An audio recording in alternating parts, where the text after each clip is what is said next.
Bonjour, aujourd'hui nous recevons William Géniès. Bonjour. Soyez le bienvenu. Merci. Voilà, je voudrais vous remercier d'avoir répondu favorablement à notre invitation pour la deuxième fois. Exactement. Voilà, vous êtes venu en janvier 2020 et donc c'est toujours un plaisir. Ben, partagé. Hein. C'était avant le Covid, donc une toute autre histoire. Donc vous êtes montpelliérain, vous vivez à Montpellier, vous travaillez à Paris, vous êtes sociologue et prof à Sciences Po Paris. C'est ça. C'est ça. Voilà, vous êtes chez l'élite.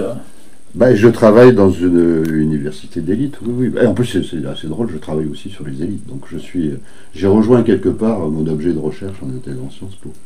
Voilà, les élites gouvernementales non élues. Donc on va glisser le sujet de l'entretien cette semaine, c'est sur les États-Unis, Trump, ce phénomène. Donc un petit mot d'abord pour le bouquin que vous venez de sortir, là, le Government of Insiders. Hein, Oui, c'est l'adaptation française de ce bouquin, c'est le rôle des conseillers présidentiels, leur poids, leur rôle. Il va sortir quand ce bouquin? alors, il est sorti en mars 2024.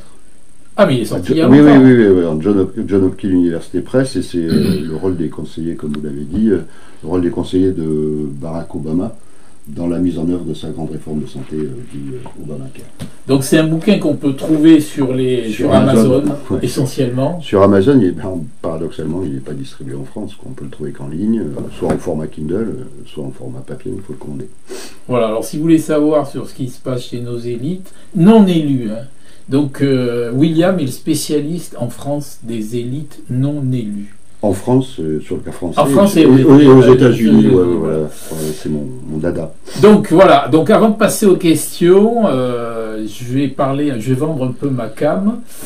Donc c'est le prochain numéro de La Glorieuse. Donc on revient sur l'assassinat d'Abou Bakar Cissé, Oziol à la Grand-Comte, de la Fosse racole devant sa porte, de la Fosse infidèle parmi les fidèles. C'est le titre du journal. Ah, pas mal. Voilà. Ensuite, on revient sur Saint-Jean-de-Védas, là, un mas qui fait couler beaucoup d'encre et tomber les mers. Voilà, il y a une histoire d'un mas au milieu d'un secteur qui est voué à la promotion immobilière. Et c'est un peu comme le village d'Astérix. D'accord, Voilà, défends-le. Tout le monde veut le récupérer.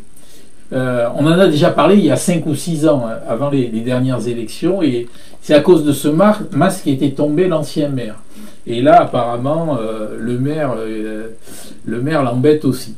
Donc on revient sur Ava Garden, là, le restaurant qui est dans le nuage, et donc on revient sur l'histoire de ce restaurant boîte de nuit, enfin bon, très compliqué. Le patron avait fait une grève de la faim pendant un mois devant la mairie. Alors on dit toujours dans l'expectative. Alors là on est aussi sur un sujet là sur lequel on va faire plusieurs articles. C'est le FIS, la fée du logis du FIS. 300 000 € pour la balayette devant le FIS. Commerce Zita, notre ami Zita ferme sa boutique. Malgré ses indemnités d'élu, elle ne peut pas tenir sa boutique, ce qui prouve que le commerce est très difficile. Et ensuite, on revient sur l'interview d'Altrad, qui était là à votre place la semaine dernière, qui nous dit « Je coûte rien à la ville, je lui apporte beaucoup, contrairement à certains. » Voilà. Donc, Je ne ferai pas de commentaire, mais c'est une bonne transition avec tout le sujet que nous allons aborder ensemble. Je crois. oui, écoutez, hein, On a parlé d'immobilier, on parle de beaucoup de choses. beaucoup de choses. Donc ça, c'est un spécial USA. Hein, donc cette web TV cette semaine. Donc l'actualité, Monsieur William Géniès. Donc ça vous a pas échappé. Donald Trump a fait le tour des réseaux en pape. Tout à fait, j'ai vu ça comme tout le monde. Est-ce que vous pensez qu'il ferait un bon pape? J'ai pas d'avis sur cette question, mais j'ai trouvé à la fois l'image drôle et puis un peu désolante.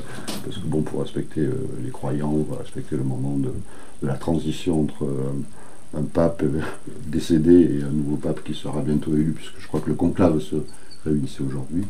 Et bien entendu, Donald Trump qui s'imaginait en pape et qui s'est photographié lui-même en tenue papale. Je trouve ça un peu à la fois drôle et un peu décalé, quoi. Mais bon, c'était peut-être pour célébrer la fin de ses 100 jours, son premier jour de présidence, de seconde présidence. peut-être qu'ils vont bientôt entrer en conclave.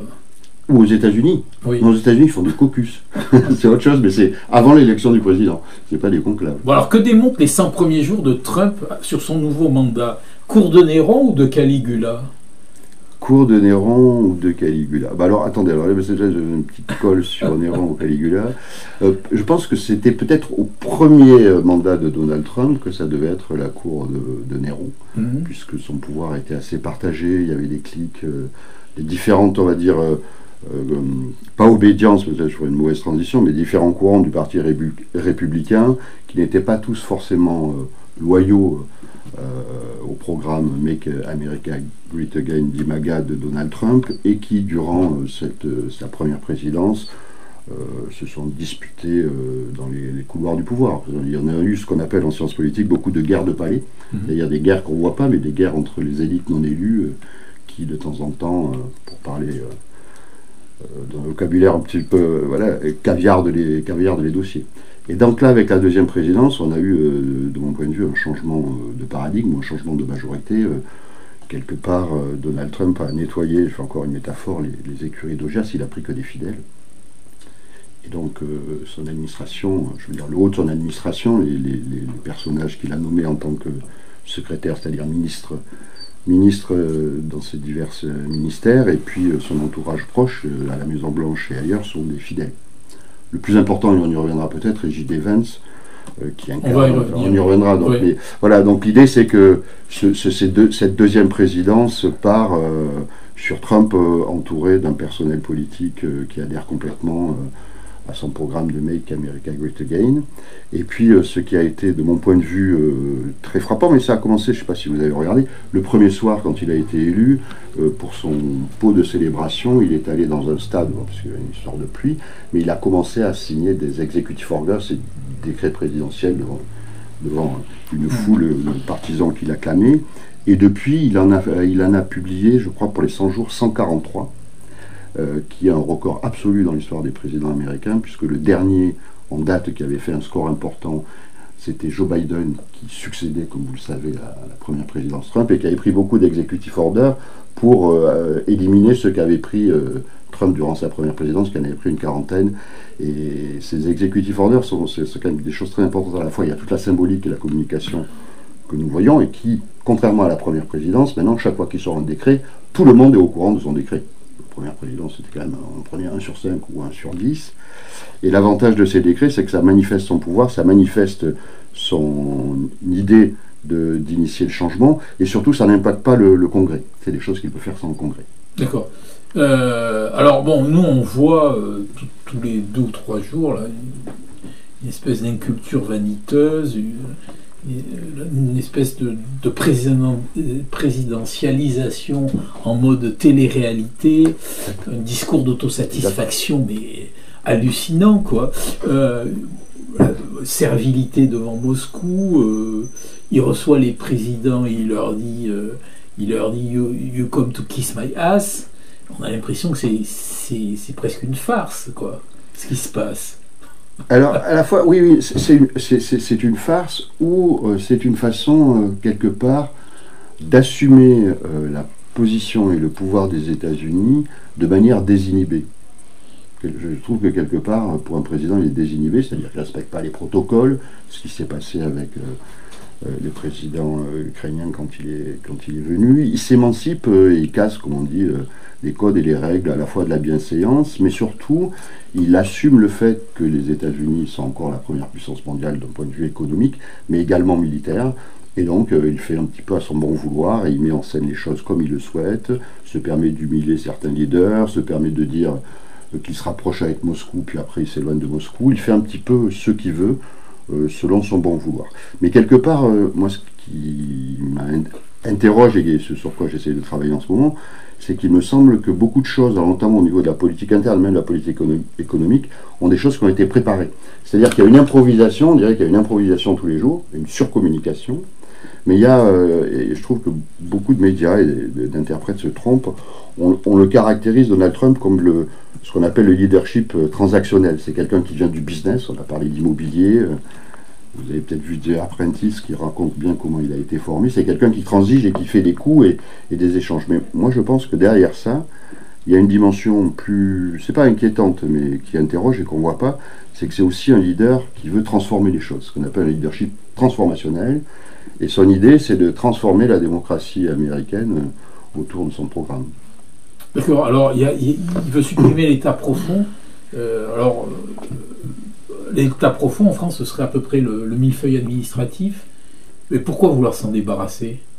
Alors, à la fois la comparaison, je crois que le président Macron avait repris, parce que son histoire de se débarrasser de l'État profond, c'était déjà présent dans sa première présidence. C'était la thématique du deep state qui avait été repris, comme on reprend beaucoup de choses qui reviennent aux États-Unis, nous les traduisons l'État profond, comme on va se le dire. Mais oui. Son idée est effectivement de supprimer le millefeuille administratif, mais lui, c'est une tactique vraiment très claire. C'est que toutes ces réformes n'ont pas pu être abouties lors de son premier mandat parce qu'il a été bloqué par ce qu'il appelle l'État profond, c'est-à-dire l'État administratif, dont les hauts fonctionnaires, pour lui et pour le faire vite, sont tous démocrates. Et donc toutes les politiques qui ont été mises en place ou votées par le Congrès ont échoué dans la mise en œuvre parce que l'administration démocrate s'y opposait. Alors pourquoi virer autant de monde? D'où vient cette demande de loyauté? Alors cette demande de loyauté, c'est peut-être son idée l'idée, c'est de transformer la démocratie américaine vers un régime plus présidentiel que ce qu'il est, et avec une loyauté de toute l'administration au président. C'est-à-dire qu'un président arrive, il nomme pas seulement ses conseillers, il nomme aussi toute l'administration. Parce qu'en fait, c'est ce qui se passe en France. En France, par exemple, il y a un président qui arrive avec des mesures et tout, et puis le ministère des Finances, c'est lui qui fait la loi. Et c'est lui, et ensuite il dit non, ça on fait pas, c'est pour ça que la moitié du programme est mis à la poubelle, quoi. C'est vrai qu'en France, on a ce que vous dites, c'est-à-dire cette capacité du ministère des Finances à freiner les réformes, du moins à les rendre comptablement pas faisables et donc à les freiner. Aux États-Unis, il y a une chose qui est un petit peu différente et que les Français ont du mal à comprendre, c'est qu'en fait le système est vraiment bipartisan, mais la société est bipartisane. D'un côté les républicains et d'un autre côté les démocrates. Et l'État, dit profond, a toujours été occupé par des hauts fonctionnaires de carrière, qui sont moins nombreux qu'en France, plutôt démocrates. En France, on a une conception de l'intérêt général et de l'État qui fait que, dans certains secteurs, peut-être l'administration est plus à gauche, peut-être le ministère de l'Éducation nationale, les fonctionnaires plus de gauche, mais on considère que tous les fonctionnaires défendent l'intérêt général et que donc leurs idées politiques ne prévalent pas. Aux États-Unis, c'est le contraire. D'accord. Alors, le protectionnisme, est-ce une valeur récurrente aux États-Unis? Alors, le protectionnisme, non, pas vraiment. Ça le fut sur certaines présidences, mais je n'ai pas les noms en tête qui me reviennent. Il y a le président William, je ne sais plus comment il l'appelle, le nom ne me reviendra pas, auquel il se réfère, qui est un président de la fin du 19e siècle, qui avait créé les barrières douanières. Mais en fait, toute l'économie américaine, c'est pas fait avec le protectionnisme. Le protectionnisme, c'est quelque chose que Trump réactive. Alors, protectionnisme, on parle économique, on est d'accord. C'est pour faire en sorte que l'idée qu'il y ait une réindustrialisation, que l'économie industrielle soit remise sur le territoire américain, et aussi relancer à la fois la consommation de biens américains, et quelque part montrer qu'il se soucie de ses citoyens. Parce qu'on peut considérer que les États-Unis, c'est un petit peu la société qui a apporté la modernité avec des codes depuis 80 ans. Donc, je sais pas, je vais prendre 4 exemples, le Coca-Cola, les iPhones, Facebook, le cinéma. Tout ça, c'est l'univers est beaucoup américain dans la consommation et dans la culture. Ce protectionnisme vient à l'encontre un peu de la diffusion de tous ces produits. En fait, je suis complètement d'accord avec vous, mais son idée, c'est de dire, et ça c'est tous les gens qui sont derrière lui, avec lui, qui travaillent à ça, c'est que la globalisation, ce qu'on appelait le néolibéralisme et la globalisation heureuse, ont été vraiment coûteuses pour le peuple américain et pour certaines zones qui se sont désindustrialisées et sur lesquelles il essaye d'apporter une réponse politique en cassant la logique de la globalisation. Et puis, il ne faut pas oublier que derrière ces mesures douanières, on les a vues, les plus éloquentes étaient par rapport à la Chine. 145%. Il y a toute une partie de l'économie américaine dans sa production. J'ai parlé de Coca-Cola, mais je pense pas de Coca-Cola, mais pour les Apple sont produits, Tesla sont produits en Chine. Donc c'est une idée d'essayer de ramener, je ne sais pas si c'est possible, un certain nombre d'activités sur le territoire américain pour que ça crée des emplois et que ça profite aux citoyens américains. Alors, le clivage démocrate-républicain a changé, il a disparu au profit d'un nouveau clivage, les optimates contre les populares. Donc les optimates sont ceux qui veulent préserver le pouvoir d'une espèce d'aristocratie, contre les populares, comme dit, c'est les intérêts du peuple. Quel est votre regard là-dessus? Alors, moi, mon interprétation et mon idée, c'est que, on va dire la vieille Amérique, ou ce que Trump considère comme l'Amérique d'avant, c'était une Amérique dans laquelle les establishments, donc vous avez dit les optimates se succédaient au pouvoir, et ça comprenait pour lui, d'une part, les élites démocrates, le Parti démocrate établi sur la côte Est, dans les grandes villes, à Hollywood, etc., toute cette Amérique qu'on connaît, vue dans un côté élitiste, c'est-à-dire sans voir le peuple ou les partis du peuple qui sont derrière, et de notre côté, ce qu'il appelle, ça c'est très rigolo, c'est les rhinos. Rhinos, c'est les républicains only in name. Républicains only, seulement de nom. Pour lui, c'est Bush, toute la famille Bush, tous les républicains traditionnels, les néoconservateurs y compris. Tout cela sont des faux républicains, il faut les remplacer par les populistes, c'est-à-dire les élites populistes qui sont derrière lui, et qui sont des républicains, on va dire, post-libéraux, et qui prétendent, eux, garder un pied dans la relation avec le peuple. Dont l'exemple le plus éloquent, et peut-être on y reviendra, c'est son vice-président, J.D. Vance, qui est à la fois ici de l'Ohio, du peuple, et qui se présente comme issu du monde techno, dans le livre qu'il a écrit, Hillbilly Elegy, et qui a fait Yale, et qui a fait une law school, et qui a travaillé, je crois, dans la finance risque et tout ça, avant de rentrer en politique. Donc il y a deux tendances aujourd'hui, des soutiens de Trump, il y a les libertariens et les populistes en mode J.D. Vance, post-conservateur. Exactement, c'est post-conservateur. Alors, les libertariens, donc là-dedans, il y a Elon Musk, il y a Curtis Yavin, il y a Peter Thiel, il y a tous ces gens-là qui ont monté des grosses entreprises. Et puis, d'un autre côté, il y a Bannon, dont on parle beaucoup, il en a beaucoup parlé, qui lui soutient le peuple. Alors, il y a une troisième voie qui est les néoconservateurs, pas néoconservateurs, les post-libéraux, ceux qui sont, comme J.D. Vance, qui incarnent la droite catholique et qui se situent un petit peu entre les deux. Bannon a été un peu marginalisé, parce que Bannon, c'est quand même plutôt l'extrême droite, voire fascisante. Hein. Il revendique avoir fait le salut nazi à des conventions conservatrices qui se déroulent aux États-Unis. Et puis de l'autre côté, il y a, comme vous avez dit, les libertariens. Alors c'est plutôt les paléo-libertariens, c'est-à-dire des libertariens non de gauche, plutôt de droite, qui sont contre l'État et pour la liberté, mais qui sont contre les valeurs progressistes type woke, égalitarisme et tout ça. Donc eux, ils sont contre l'État et ils convergent avec J.D. Vance, il fait la synthèse entre tout ça. C'est-à-dire, leur point de convergence, c'est la nécessité de déconstruire l'État administratif. Leur ennemi commun, c'est l'État. Mais une partie des soutiens de Trump type J.D. Vance, ils veulent le réduire et le remplacer par un État loyal. Et réduire ses marges d'intervention, mais garder un État. Les libertariens paléo ne veulent pas d'État. Ils veulent une économie, ils voudraient remplacer l'État par une grosse entreprise. J'ai lu, vous avez parlé de Yarvin, qui lui rêve d'un monarque de type PDG de firme de start-up. Quelque chose qui est un petit peu délirant. Mais une partie de ces gens-là, effectivement, et on l'a vu avec Elon Musk à la tête du Doge, même s'il a pris du recul, je crois, depuis quelques semaines, eux veulent détruire l'État administratif pour déréguler l'économie. Mais les autres veulent le déconstruire pour le remplacer par un État. Un État qui interviendrait sur les valeurs, les mœurs, etc. Est-ce qu'avec toutes ces tendances-là, on a l'impression que le capitalisme va échouer? Alors, échouer, je ne pense pas qu'il va échouer. Bon, je ne sais pas, je ne suis pas économiste, je ne suis pas très compétent là-dessus. Je pense qu'il va peut-être passer dans un autre stade, en tous les cas, avec l'administration Trump et les gens républicains qui sont au pouvoir derrière lui, ils veulent un capitalisme régulé, quoi. Contrairement à ce qu'on pourrait penser. C'est-à-dire qu'avec Trump et Musk, on ne va pas avoir une oligarchie qui va déréguler l'économie et qui va continuer à profiter de la globalisation.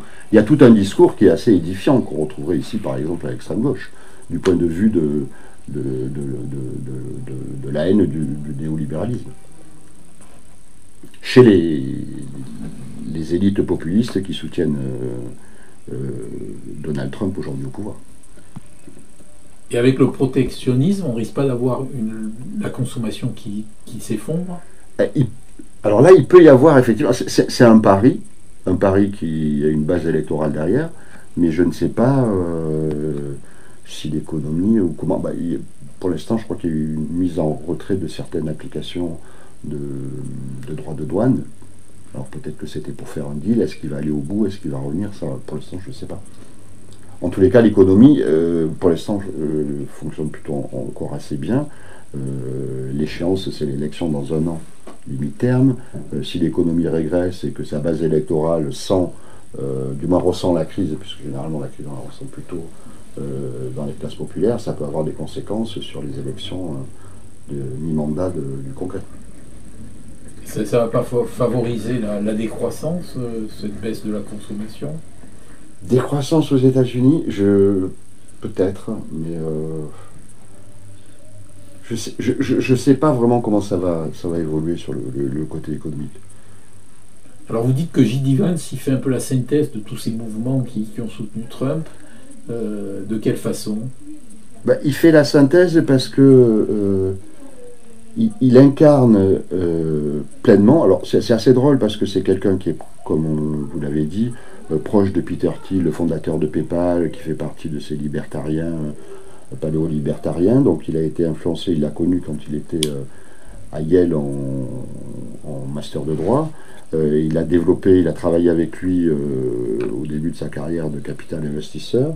Donc il a ce côté élite, mais d'un autre côté, il est ancré dans la société locale et il prétend défendre les pecnos ou les gens de peu. Et il prétend, lui, être en capacité... En fait, l'idée, pour le dire vite, c'est qu'il faut chasser l'establishment et mettre en place une nouvelle élite dont lui serait le prototype. C'est-à-dire quelqu'un qui a à la fois des compétences reconnues de mérite par ses études, etc., donc un côté élite, mais qui a quand même un pied dans le peuple. Et qui donc, en raison de ces deux jambes ou de cette double appartenance, contrairement aux démocrates et contrairement aux républicains type Butch old school, il est capable de faire la synthèse et en tous les cas de dire je ferai des politiques publiques qui servent mon électorat. Et sur le discours de Munich, sur le discours un peu haineux de Munich, le discours, tout à fait, le discours de, c'est-à-dire, oui, effectivement pas passé parce que il reproche justement ce qui aux États-Unis est critiqué à travers l'establishment entre guillemets démocrate et l'establishment des vieux conservateurs qui étaient au pouvoir. Pour lui, toutes les démocraties européennes, à part Orban et peut-être Meloni en Italie, donc des régimes proches de l'extrême droite ou libéraux, du moins pas l'Italie mais Orban, toutes les démocraties européennes sont gouvernées par des establishments, soit démocrates pour l'équivalent socialiste ou travailliste ou conservateurs, mous qui ont renié leurs valeurs. Chez Vance, ce qui est vraiment important, c'est qu'il s'est converti au catholicisme en 2019. Et que donc les valeurs européennes, chrétiennes de la démocratie, c'est des choses importantes. Est-ce qu'on peut dire qu'aujourd'hui le Trumpisme se lézarde avec ce qui se passe aux États-Unis? J'aimerais bien, mais je ne le pense pas. Donc là, je parle à la fois en tant que... Je ne pense pas qu'il se lézarde. Comme je l'ai, je crois, dit tout à l'heure, je pense que c'est un homme de transition. Et qu'en fait, on voit beaucoup, mais en fait, les valeurs ou certains fondamentaux de la société, alors il peut-être modifier, renforcer le pouvoir exécutif, et il a la majorité, son parti, et c'est fidèle dans la Cour suprême et dans pas mal de tribunaux. Donc je pense au contraire la démocratie américaine est dans une transition. Alors la transition, elle peut sortir vers le régime post-libéral que J.D. Vance et ses affidés ou ses supporters veulent mettre en place, ou pas, ou revenir à la démocratie libérale telle qu'elle était pratiquée avant. Ça, on ne le sait pas. Mais je ne sais pas si ça se l'élargit. Parce qu'il y a les droits de douane, il veut limoger le président de la Fed, il y a des attaques contre tout, contre les universités, il y a des murailles douanières. On a l'impression qu'il prend sa revanche, et aujourd'hui, il y a une espèce de retour de bâton. Alors, le retour de bâton, ça, je ne sais pas, mais j'ai l'impression que tout ce qui se passe, quand on le voit avec la violence des thèmes, couper supprimer USAID, les agences, supprimer des crédits dans des grandes universités, tout ça fait partie d'un programme des grandes universités américaines. Pour eux, ça forme des élites et ça forme des mauvaises élites. Et en plus, ça défend des politiques wop, donc on coupe les crédits. Il y a une vraie logique de transformer, du point de vue des valeurs, ce qui doit être au centre de la démocratie américaine. Est-ce que ça va arriver ou est-ce que ça va échouer? Ça, je ne sais pas. S'il y avait un Trump en France, il s'attaquerait à Sciences Po, à votre avis? Ah, s'il y avait un Trump en France, est-ce qu'il s'attaquerait à Sciences Po? Oh, je ne suis pas non persuadé que des leaders de partis extrêmes ou de type populiste en France soient très favorables à Sciences Po. Je n'aimerais personne, mais je pense que Sciences Po peut-être aurait moins de crédit. De toute façon, Sciences Po est à moitié subventionné et à moitié sur fonds propres. Il serait possible que Sciences Po soit, comment dire, mise à l'index et critiqué par des leaders de type Trump, oui. Je vois pas pourquoi. Est-ce qu'on peut considérer que Trump et Macron sont le recto et le verso du nouveau clivage aujourd'hui du positionnement politico-économique, d'un positionnement politico-économique dans le monde? Peut-être, et de façon... alors oui, je suis d'accord avec vous. On pourrait dire que c'est deux phases de pratique de la démocratie libérale, même si beaucoup en France ne sont pas d'accord avec ce que le président Macron fait par rapport à la démocratie dite libérale en France. On peut dire que c'est deux faces. Mais ce qui est assez drôle avec le président Macron, c'est que quand il a été élu lors de son premier mandat en 2017, il y avait un discours de son côté, mais très soft, anti-establishment. Il incarnait le renouvellement, il a été élu avec un parlement où 50% de ses candidats du parti, je ne me rappelle plus le nom, étaient nouveaux. Donc il y avait un discours anti-establishment et de renouvellement qui était quelque part normal à la compétition politique, puisqu'après, il a été reproché, ça a été un petit peu la même chose.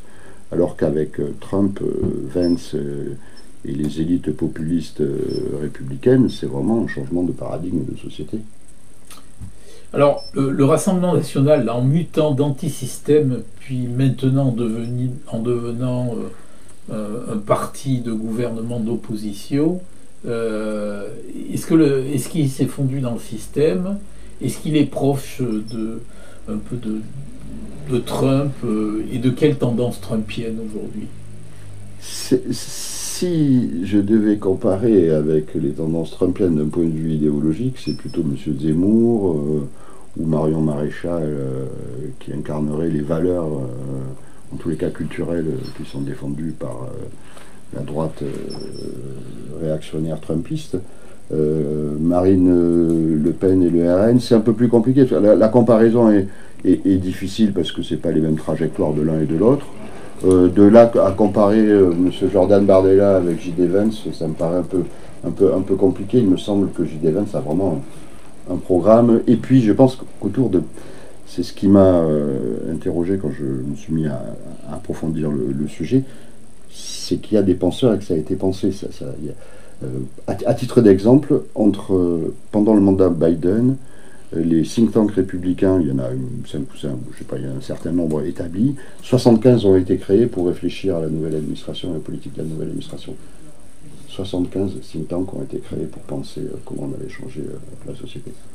Je ne suis pas sûr qu'il y ait 75 think tanks derrière le Rassemblement national. De toute façon, en France, il n'y a pas beaucoup de think tanks en général. Ce que je veux dire par là, c'est que il y a de l'expertise en droit, il y a vraiment pas une technostructure. Paradoxalement, il y a beaucoup d'élites derrière ce mouvement, alors que leur grand discours, c'est d'être élite, anti-élite, d'être anti-establishment. Mais sauf que ça marche pas souvent quand il y a un leader, un leader populiste et pas bien encadré ou pas structuré par une élite qui veut vraiment remplacer l'autre. Ça, c'est le vrai enjeu. En France, peut-être que le Rassemblement national a l'ambition de gouverner et de remplacer les gens qui sont au pouvoir actuellement via un processus électoral. Ils auront quand même peut-être des problèmes de la haute administration. Est-ce qu'ils ont tous les cadres derrière? Je ne sais pas. Et les cadres de haut niveau et les cadres intermédiaires, je ne sais pas. Est-ce que les pratiques françaises sont en retard sur celles des États-Unis? De ce point de vue-là? Non, en général, mais au niveau de la sociologie politique aussi. Je pense que on n'avance pas au même temps et on avance différemment. La question de la déconstruction de l'État administratif en France, elle est je pense tout bonnement pas possible, ou elle prendrait une autre forme. On ne pourrait pas la penser dans ces formats-là et on ne pourrait pas y arriver. Je vais prendre un exemple qui est assez frappant. Bon, alors, le ministère de l'Éducation aux États-Unis, il est en train de le supprimer, n'a pas du tout le même pouvoir, puisque c'est au niveau des États fédérés que le pouvoir est, etc. Mais Trump a nommé comme ministre, je ne me rappelle plus son nom, une dame qui était présidente de la fédération américaine de catch. C'est comme si en France, on nommait au ministère de l'Éducation nationale le président de la fédération française de pétanque. Et c'est pas possible. Donc il y a des choses qui ne sont pas réplicables et pas exportables. Je pense que la France, de par sa structure et son histoire, a peut-être plus d'amortisseurs de changements de ce type-là. C'est à la fois peut-être un bien parce qu'on n'est peut-être pas d'accord avec le changement qui se fait aux États-Unis, c'est aussi un problème parce que c'est un frein à plus de changement. En tous les cas, ce que Trump et ses suiveurs et l'élite anti-élite qui le suit, c'est que j'appelle comme ça, essayent de vraiment changer la donne, alors que c'était pas facile a priori. Mais il y a peut-être moins de contre-fous, de contre-pouvoirs ou de contre qu'en France. Je parle du point de vue de l'État. Vous avez des retours là sur les Américains? Est-ce qu'ils réagissent un petit peu aujourd'hui? Eh ben, c'est pas exactement des retours. J'ai des collègues avec qui j'échange, puisque je travaille un peu sur les États-Unis, mais qui, et par ailleurs, ils sont plutôt démocrates. Ils sont toujours en poste ou ils sont... Alors moi, mes collègues, ils sont à l'université. Ils vont être recrutés en France bientôt. C'est autre chose. Non, mais je veux dire, alors, je réponds juste, ouais, je pense que comme le Parti démocrate, en fait, ils sont surpris. Il y a eu un effet de blast, je ne sais pas comment on dit, ils sont vraiment surpris et ils n'ont pas trouvé la parade. Et la parade qu'a trouvé Bernie Sanders et Alexandra Ocasio-Cortez, je crois, ou Cortez, d'accuser l'oligarchie, et même Biden l'avait dit dans son discours d'adieu, qu'il y aurait une oligarchie de la technologie, un complexe pas militaro-industriel, mais technico-industriel. Je ne suis pas sûr que ce soit la bonne voie, parce que ça, c'est un créneau anti-élitiste et anti-machin sur lequel Trump et ses élites ont fait leur lit. Donc je pense qu'il faut trouver autre chose, mais quoi, je ne sais pas. Très bien, mais écoutez, je vous remercie pour la qualité de cet entretien. Merci à vous. Merci à vous. Merci.